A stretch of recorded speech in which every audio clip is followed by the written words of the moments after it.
दोस्तों हमारा नया चैप्टर है एक चर राशि में रेखीय समीकरण। ठीक है, इसमें पहला टॉपिक है रेखीय समीकरण यानी कि लीनियर इक्वेशन जिसको कहते हैं। रेखीय समीकरण किसको कहते हैं? रेखीय समीकरण वह समीकरण है जिसमें अज्ञात राशि की घात एक होती हो, या उसको हम कह सकते हैं जो चर राशि की घात एक होती है उसे हम रेखीय समीकरण कहते हैं। जैसे उदाहरण यानी कि एग्जाम्पल लेते हैं, ए एक्स प्लस बी बराबर 0। यहाँ पे एक्स जो है क्या है? चर राशि है या अज्ञात राशि है, तो इसकी घात क्या है? एक है, इसकी घात एक है, इसलिए इसको लीनियर इक्वेशन यानी कि रेखीय समीकरण कहेंगे। ठीक, इसको क्या कहेंगे? एक्स क्या है यहाँ पे? चर राशि, चर राशि है, इसको इंग्लिश में क्या कहते हैं? वेरिएबल। ठीक, और ए और बी जो है, ए और बी क्या है?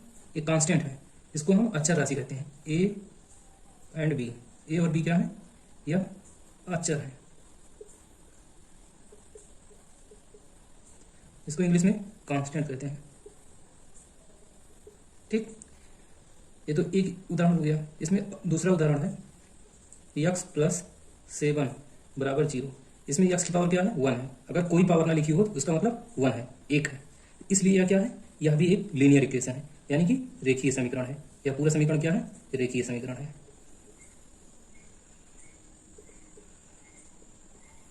रेखीय समीकरण कैसे पता चला? कि जो इसमें चर राशि है या अज्ञात राशि है उसकी घात क्या है? एक है, तब हम जानेंगे कि यह एक रेखीय समीकरण है। एक उदाहरण और लिख लेते हैं, तीसरा एक्स माइनस 3 बराबर 0। यह भी एक रेखीय समीकरण है। क्यों? यहाँ पे जो चर राशि है, वेरिएबल है, उसकी पावर क्या है? 1 है, इसलिए यह रेखीय समीकरण है। ठीक, हमारा इसमें अगला टॉपिक है समीकरण के मूल, रूट ऑफ इक्वेशन। तो समीकरण का मूल क्या होता है? अज्ञात राशि का वह मान जो उस समीकरण को संतुष्ट करे। अज्ञात राशि का मतलब चर राशि, चर राशि का वह मान जो उस समीकरण को संतुष्ट करे, उसे हम उस समीकरण का मूल कहते हैं। जैसे उदाहरण के लिए हमारे पास एक उदाहरण दिया गया है इसमें 3x ऋण 5 बराबर 0। अब इसमें अज्ञात राशि क्या है? यक्स है। अज्ञात राशि का मतलब वेरिएबल, वेरिएबल का मतलब चर राशि क्या है? यक्स है। ठीक, अब इस यक्स का वह मान जो इस पूरे समीकरण को क्या करे? संतुष्ट करे। ठीक है, उसी को हम मूल कहेंगे। तो यक्स का मान कैसे पता चलेगा, यानी कि इसका मूल कैसे पता चलेगा? इस समीकरण को हल करने पर जो यक्स का मान आएगा वही इस समीकरण का मूल होगा। तो इसको हल करते हैं, 3x ऐसे ही लिख दिए, यह -5 है, इस -5 को बराबर के इस तरफ भेजेंगे। क्यों? क्योंकि इसके साथ में अज्ञात राशि है, इसके साथ में अज्ञात राशि नहीं है, तो अज्ञात राशि वाला जो पद है उसको एक तरफ रखते हैं, जो कांस्टेंट वाला यानी कि जो अचर राशि वाला है उसको दूसरी तरफ भेज रहे हैं। तो माइनस है यहाँ पे, तो जब बराबर के इस तरफ जाएगा तो क्या हो जाएगा? माइनस का जो है वो प्लस हो जाएगा, तो यहाँ पे बराबर के दूसरी तरफ जाने पे धन का 5 हो जाएगा। ठीक, अब यहाँ पे 3x के साथ में क्या है? गुणा में है, तो जब इसको बराबर के इस तरफ भेजेंगे तो यह क्या हो जाएगा? भाग में हो जाएगा। जब 3 को x के साथ से हटाएंगे तभी तो x का मान पता चलेगा, इसलिए इसको इधर भेज रहे हैं। तो x बराबर क्या होगा? 5/3। x का मान क्या है? 5/3। यही जो 5/3 आ रहा है x का मान, इस समीकरण का मूल होगा। मूल क्यों होगा? क्योंकि यही 5/3 अगर x की जगह पे रखेंगे तो ये समीकरण संतुष्ट हो जाएगा। समीकरण संतुष्ट कैसे होता है? संतुष्ट का मतलब यह है बायां पक्ष और यह है दायां पक्ष। बाएं पक्ष में अगर x का मान रखें तो दायां पक्ष के बराबर आ जाए। ठीक, तो इसका मतलब तब जाके समीकरण संतुष्ट होगा। तो अब इसमें बाएं पक्ष में x का मान क्या है? 5/3 हमने ज्ञात किया है, तो 5/3 को रखेंगे, अगर 0 के बराबर आ जाएगा तो इसका मतलब समीकरण क्या है? संतुष्ट हो रहा है। तो 3x ऋण 5 बराबर 0 है, तो x का मान क्या रखेंगे? 5/3। 3 गुणे 5/3 ऋण 5। अब हम केवल बायां पक्ष लेके हल करेंगे, तो दायां पक्ष के अगर बराबर आएगा तब जाके यह समीकरण क्या होगा? संतुष्ट होगा। 3 ऊपर 5 के साथ में गुणा में है और भागे 3 है, यह 3 से 3 कट गया, यहाँ पे क्या आया? 5 आया, ऋण 5। 5 में से 5 घटेगा, क्या आएगा? 0। 0 आया, यानी कि यह जो है बायां पक्ष किसके बराबर आ गया? दाएं पक्ष के, यानी कि यह यक्स का मान जो है, यक्स का मान यानी 5/3 जो है इस समीकरण को क्या कर रहा है? संतुष्ट कर रहा है, इसलिए यह 5/3 इस समीकरण का क्या है? मूल है। ठीक, हमारा इस पे आधारित पहला क्वेश्चन है यक्स धन 5 बराबर 3, इसको हल करना है। क्या है? यक्स धन 5 बराबर 3, इसको हमें हल करना है। ठीक, तो हम इसको हल करने से पहले कुछ 2-4 पॉइंट जान लेते हैं जिसको हमको जानना जरूरी है।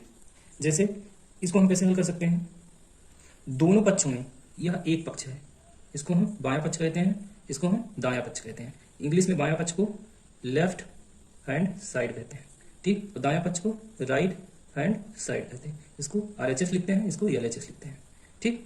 यह हो गया बायां पक्ष, यह हो गया दायां पक्ष, ठीक। अब जो नियम है उनके बारे में सुन लीजिए। दोनों पक्षों में यानी कि बाएं पक्ष में अगर किसी भी नंबर या किसी भी चीज से या किसी भी पद से गुणा करते हैं तो दाएं पक्ष में भी उसी पद से गुणा करेंगे, तो इस पूरे समीकरण पे कोई प्रभाव नहीं पड़ेगा।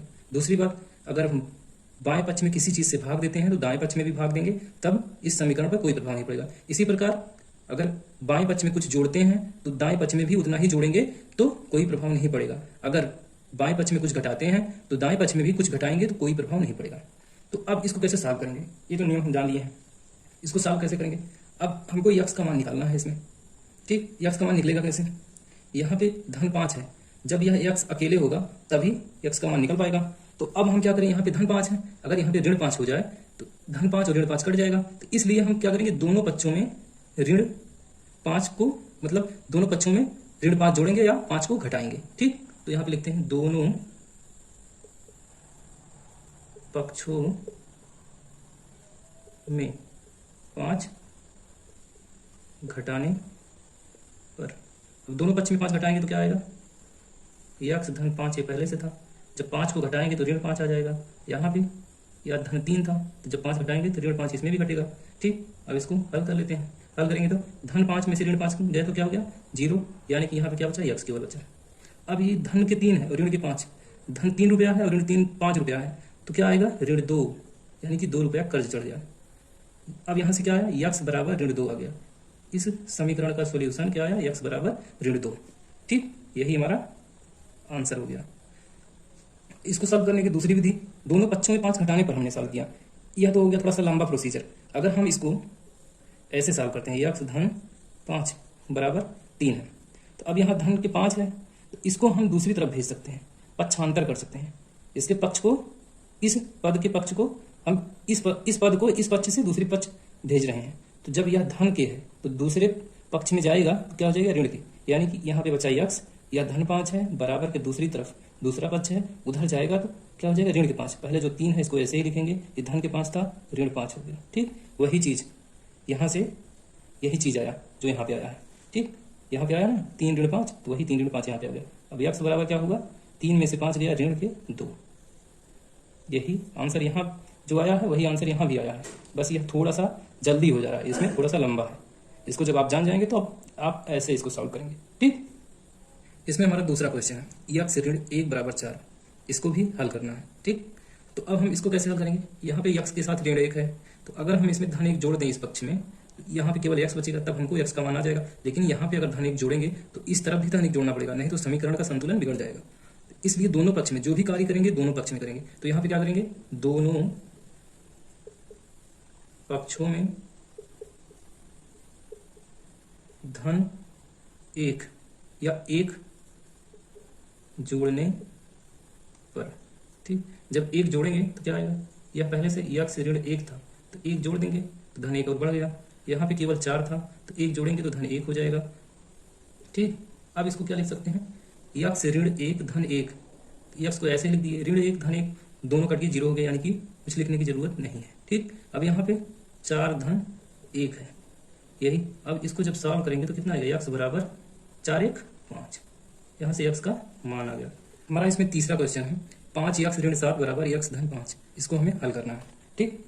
तो इसमें हम क्या करेंगे, जो यक्स हैं उनको एक तरफ लाएंगे, यानी कि जो वेरिएबल के साथ में है, ठीक है, या जो चर राशियों के साथ में है उनको एक तरफ करेंगे, और जो अचर राशियां हैं उनको एक तरफ करेंगे, ठीक। तो यहाँ पे 5 यक्स है, यहाँ पे क्या है, यक्स है। इस 5 को इधर ट्रांसफर करेंगे, इधर पक्षांतर करेंगे, तो यहाँ पे 5 यक्स पहले से ही है। जब यहाँ पे यक्स है वो भी धन के है, तो बराबर के इधर आएगा तो क्या हो जाएगा, ऋण यक्स हो जाएगा, ठीक। ऋण 7 पहले से था, तो इसको ऐसे ही रहने देते हैं, बराबर यहाँ पे क्या बचा, 5 बचा, ठीक।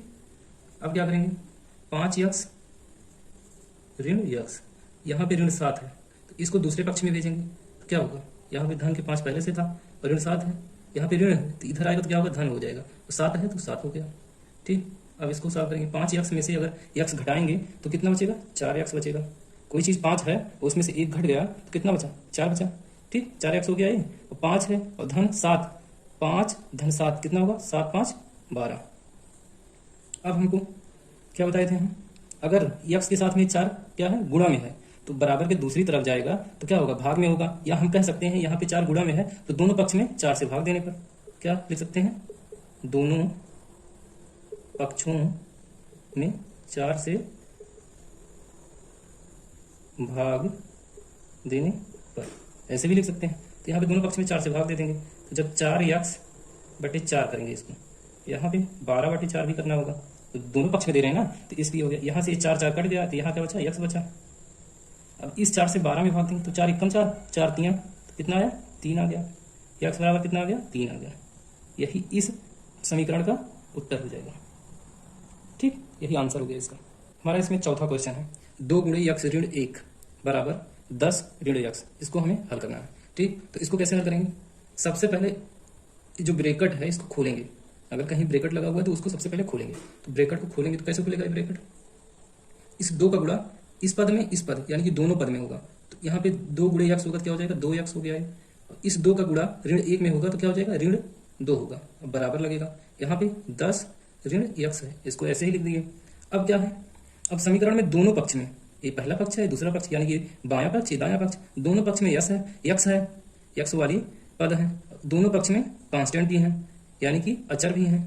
ठीक, तो जो वेरिएबल वाले पद हैं दोनों पक्ष में उनको एक तरफ करेंगे और जो कांस्टेंट वाले हैं उनको एक तरफ करेंगे।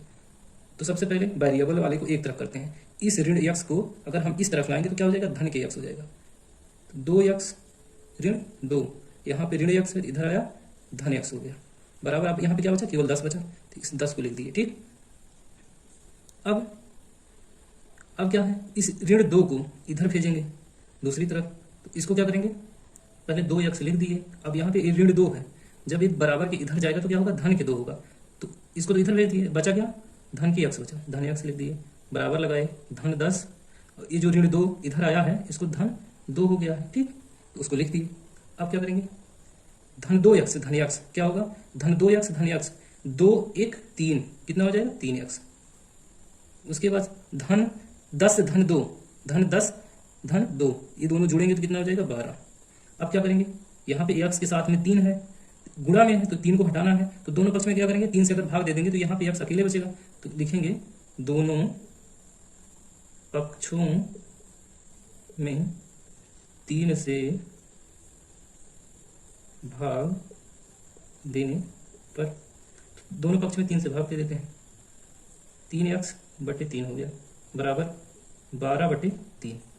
अब यहाँ से ये 3 कट गया, यहाँ से 3 1 कम, 3 चौके 4 आ गया, यानी कि x बराबर क्या आया, 4 आ गया। यही हमारा इस समीकरण का x बराबर 4 क्या हो गया, आंसर हो गया। ठीक, हमारा इसमें 5वां क्वेश्चन है, x ऋण 1 बटे 4 धन 2 बराबर 1 धन 2x धन 3 बटे 6। तो इसको हमें हल करना है। तो सबसे पहले यहाँ पे क्या है, 4 भाग में है, तो अगर 4 भाग में है इसको हटाना है तो हम क्या करेंगे, तो दोनों पक्ष में 4 से गुणा कर देंगे।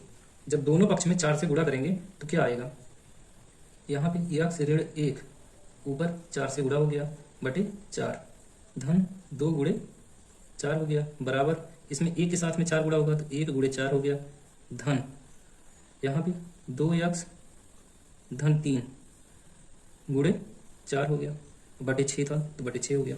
ठीक, अब इतना हो गया। तो अब यहाँ से यह 4 कट गया। ठीक, यहाँ से क्या कटेगा, ये 2 बचा, यहाँ पे क्या बचा, 3 बचा, तो इसको लिख लेते हैं, x ऋण 1 यहाँ पे बचा धन 2 चौके 8 बराबर 4 1 4, धन ऊपर क्या बचा, 2x धन 3 गुणे 2, क्या बचा, नीचे क्या बचा, 3 बचा। ठीक, अब क्या करेंगे, अभी भी इस तरफ 3 भाग में है, तो अब हम क्या करेंगे, दोनों पक्ष में 3 से फिर से गुणा करेंगे। तो क्या आएगा, जब दोनों पक्ष में 3 से गुणा करेंगे तो क्या आएगा, यहाँ पे x ऋण 1 गुणे 3 धन 8 गुणे 3 हो गया, बराबर इस 4 में जब गुणा करेंगे तो 4 गुणे 3 हो गया, धन जब इसमें गुणा करेंगे तो 2x धन 3 यहाँ पे 2 पहले से गुणा में था तो 2 गुणे 3 हो गया बटे 3। अब क्या करेंगे, यह 3 आपस में कट गए। ठीक, अब क्या बचा, जो बचा है उसको लिखेंगे। इस 3 का साथ में ब्रैकेट को भी खोल लेते हैं। इस 3 का जब इसके अंदर गुणा होगा तो कितना हो जाएगा, 3x हो गया है। जब इस 3 का ऋण 1 में गुणा होगा तो ऋण 3 हो जाएगा। ठीक, यहाँ पे चिन्ह धन का है तो धन लिख दिए। 8 गुणे 3 होगा तो कितना आएगा, 24 आ गया, बराबर 4 गुणे 3 कितना आ गया, 12 आ गया। धन यहाँ से ये 3 कट गया था। अब इस 2 का गुणा 2x में होगा तो 2 दूना 4 हो गया और x था तो x लिख दिए। अब इस 2 का गुणा धन 3 में होगा तो कितना आएगा, यहाँ पे चिन्ह धन का आएगा और धन 2 3 6। अब क्या करते हैं, अब तो हमारा समीकरण कुछ सरल हो गया है। अब जो वेरिएबल वाले पद हैं उनको एक तरफ करेंगे, जो कांस्टेंट वाले हैं उनको एक तरफ करेंगे। ठीक, यहाँ पे यह 3x है और x वाला कौन सा है, दोनों तरफ देखेंगे, इसमें कोई नहीं है, इसमें ये है। इस 3x को लिख लिए। दूसरी तरफ धन के 4x है, जब हम इसको इस तरफ लाएंगे बराबर के तो यह ऋण 4x हो जाएगा। ठीक, अब कोई भी वेरिएबल वाले पद नहीं है तो बराबर लगा दिए। अब क्या करेंगे, इस ऋण 3 को इस तरफ भेजेंगे तो क्या हो जाएगा, धन के 3 हो गया। धन 24 है, जब इसको भी इस तरफ भेजेंगे तो क्या हो जाएगा, ऋण के 24 हो गया ये। ठीक, इन दोनों को भी हम इधर ट्रांसफर कर दिए। अब यहाँ पे क्या बचा है, ये 12 बचा है, तो धन के 12 है तो इसको 12 को ऐसे ही लिख लिए। ठीक, इसको तो इधर भेज दिए थे। अब यहाँ 6 है, ठीक, तो 6 को हम धन 6 है तो धन 6 ऐसे लिख लिए। अब सॉल्व करते हैं। 3x में से अगर 4x घट जाएगा तो कितना बचेगा, ऋण 1x बचेगा। ठीक, तो ऋण x लिख दिए। 1x का मतलब x होता है, 1x का मतलब x होता है, तो इसलिए ऋण x लिख दिए, बराबर लगाएंगे। अब हम धन वाले को जोड़ लेते हैं पहले, उसके बाद ऋण वाला वैसे ही लिख देते हैं। यहाँ पे क्या है, 6 धन के हैं और 6 12 भी धन का है, तो 12 6 18 धन के हो गया और धन के 3 है तो 18 3 21 आ गया। यह क्या है, धन का 21 है। तो बचा क्या, ऋण के 24 बचा है, तो ऋण के 24 को ऐसे ही लिख लिए। अब ऋण x बराबर क्या होगा, जब 21 में से 24 घटा देंगे तो क्या बचेगा, ऋण 3 बचेगा। ऋण के ज़्यादा है, 24 रुपया कहीं उधार है और 21 रुपया आप उसको दे आएंगे तो कितना, 3 रुपया तब भी तो उधार बचेगा, तो इसलिए 3 ऋण के लिख दिए। ठीक, अब यहाँ पे भी ऋण है, यहाँ पे भी ऋण है, तो दोनों तरफ क्या करेंगे, ऋण से भाग दे देंगे या ऋण से गुणा कर देंगे। अगर ऋण से गुणा करेंगे तब भी धन हो जाएगा और ऋण से भाग देंगे तब भी धन हो जाएगा, तो इसलिए x को हमें धन में कन्वर्ट करना है। तो x को धन में कन्वर्ट करने के लिए चाहे दोनों तरफ ऋण से भाग दे दें या दोनों तरफ ऋण से गुणा कर दें, कुछ भी कर सकते हैं। जब ऋण से गुणा करते हैं तो ऋण गुणे ऋण बराबर धन हो गया, धन के x। यहाँ पे भी ऋण से गुणा होगा तो यह भी ऋण है, तो ऋण गुणे ऋण बराबर धन हो गया ये भी, तो x बराबर कितना आ गया, 3 आ गया। यही हमारा क्या हो जाएगा, आंसर हो जाएगा इस समीकरण का। ठीक, इसमें हम कुछ चीजें छोड़ दी हैं, जैसे 4 से जब गुणा किए थे तो यहाँ पे ब्रैकेट में लिखना होगा दोनों पक्षों में 4 से गुणा करने पर। उसके बाद जब हम 3 से गुणा किए थे तब भी आपको लिखना होगा कि दोनों पक्षों में 3 से गुणा करने पर। उसके बाद जब यहाँ पे ऋण से गुणा किए हैं तो दोनों तरफ यानी कि दोनों पक्षों में ऋण से गुणा करने पर यह चीज आपको लिखना पड़ेगा। ठीक है, इसमें हमारा छठा क्वेश्चन है 5x धन 4 बराबर 3x धन 10। इसको हमें हल करना है और इसकी उत्तर की जांच भी करनी है। ठीक, तो सबसे पहले हम इसको हल करते हैं। तो जो हमारे वेरिएबल वाले पद हैं यानी कि जो चर राशियों वाले, तो उनको एक तरफ हम करेंगे। तो सबसे पहले x को एक तरफ करते हैं, x वाले पद को। तो जो यहाँ पे 3x है, जब इसको इस तरफ पक्षांतर करेंगे 3x का पक्षांतर करने पर, ठीक, तो यहाँ पे धन के है तो इधर आएगा तो ऋण हो जाएगा। ये दाईं तरफ में है तो इसको बाईं तरफ भेजेंगे, या धन के है तो ऋण हो जाएगा। तो सबसे पहले 5x लिखें, यहाँ पे धन का 3x जब इधर लाएंगे तो यह ऋण 3x हो गया। धन 4x पहले से था तो इसको ऐसे ही लिख दिए, बराबर यहाँ पे क्या बचा 10 लिख दिए। यहाँ पे ब्रैकेट में लिखेंगे 3x का बाईं तरफ पक्षांतर करने पर। ठीक, यह 3x जो है दाहिनी तरफ था, इसको बाईं तरफ पक्षांतर की, तो वो लिखना पड़ेगा। अब इसको हम सॉल्व करेंगे आगे। तो 5x ऋण 3x, 5x ऋण 3x बराबर, अब यहाँ पे धन 4 है, इसको दाईं तरफ भेजेंगे तो 10 को लिख लेते हैं जैसे कि तैसा है। तो जब इसको दाहिनी तरफ भेजेंगे तो यह ऋण के 4 हो जाएगा, तो इसको भी हम लिखेंगे 4 को पक्षांतर करने पर, 4 का पक्षांतर कर दिए। उसमें तो लिखना था कि दाहिनी तरफ पक्षांतर करने पर, लेकिन अब जगह कम थी तो इसलिए लिख दिया। ठीक, अब क्या करेंगे, जब 5x में से 3x को घटाएंगे तो कितना आएगा, 5 में से 3 गया 2, x है तो x लिख दिए, बराबर 10 में से 4 को घटाएंगे तो कितना आएगा 6 आया। अब यहाँ पे 2 गुणा में है, तो जब इसको इधर ले जाएंगे तो भाग में होगा, या हम कह सकते हैं कि 2 से दोनों पक्षों में भाग देने पर। तो जब 2 से भाग देंगे तो यह 2x बटे 2 हो जाएगा, बराबर 6/2 हो गया। ठीक, तो यहाँ पे क्या लिखेंगे, दोनों पक्षों में 2 से भाग देने पर। ठीक, अब क्या आएगा, जब 2 से 2 में भाग दिए तो 2 एकम 2 एकम दोनों कट गया, यहाँ पे क्या बचा, यक्स बचा, तो यक्स लिख दिए। ठीक, जब 2 से 6 में भाग दिए तो 2 एकम और 2 तियां, 3 बार में कटा यानी कि 3 आ गया, यक्स बराबर क्या आया, सॉल्व करने पे इसको 3 आया। यही हमारा क्या हो गया, आंसर हो गया इस समीकरण का। अब हमको उत्तर की जांच करनी है, तो उत्तर की जांच कैसे करेंगे, यहाँ पे करते हैं। यह है 5x धन 4 बराबर है 3x धन 10। यह है बायां पक्ष, यह है दायां पक्ष। जब हम इसमें x का मान 3 रखेंगे तो बायां पक्ष और दायां पक्ष दोनों का मान बराबर आना चाहिए। तो 5 गुणे x का मान क्या है, 3 है, धन 4। यह 3 कहाँ से आया है, हम इसको जब हल किए हैं तब आया है, इसलिए यही 3 इस समीकरण को क्या करेगा, संतुष्ट करेगा, इसलिए यहाँ पे रख रहे हैं। अब उत्तर की जांच होगी तो क्या हो जाएगा, ये 5 गुणे 3 बराबर कितना हो जाएगा, 15 धन 4 लिख दी, 15 4 19। तो जो बायां पक्ष जब हल किए तो कितना आया, 19 आया। तो अब हम दायां पक्ष हल करेंगे तो तब भी 19 आना चाहिए। तो क्या करेंगे, 3x धन 10 है, तो यहाँ पे 3 लिखे, गुणे x का मान कितना आया, 3 आया, तो 3 लिख दिए, धन 10, इसको ऐसे ही लिख देंगे, 3 तियां 9 धन 10, 10 लिख दिए, 9 10, 9 धन 10 कितना होगा, 19। जब 9 को 10 में जोड़ेंगे तो कितना आएगा, 19, यानी कि दाहिना पक्ष 19 है और बायां पक्ष क्या आया था, 19, यानी कि यह जो उत्तर हमारा आया है x बराबर 3 सही है। ठीक।